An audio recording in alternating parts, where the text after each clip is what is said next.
మహాభారత యుద్ధం తర్వాత పాండవులు అలాగే కుటుంబంతో కలిసి గంగా తీరానికి వెళ్ళి తన యుద్ధంలో మరణించిన బంధువర్గానందరికీ కూడా పితృకార్యాన్ని చేసి అక్కడ తిలోదకాలు వదిలాడు. సనాతన ధర్మంలో భాగవతం లాంటి పురాణాలు మనం చేయాల్సిన క్రతువులన్నీ కూడా చెప్తూ ఉంటాయి. ఆ తర్వాత ఆ చనిపోయిన వాళ్ళందరినీ గుర్తు చేసుకొని ఒకసారి చింతాక్రాంతుడై ఉండగా శ్రీకృష్ణ పరమాత్ముడు చెప్పాడు, ఏది ధర్మమో అది నువ్వు చేశావు, ఏ మనిషి అయినా కూడా ధర్మానికి బద్ధుడై ఉండాలి.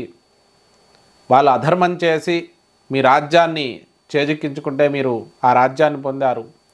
కాబట్టి లోకాలన్నీ కూడా సురక్షితంగా ఉండాలి అంటే ధర్మ సంస్థాపన జరగాలి. కాబట్టి దీనికి ప్రేరణ జరిగింది, దీని గురించి చింతించకు అని చెప్పేసి ధర్మరాజుకు చెప్పాడు.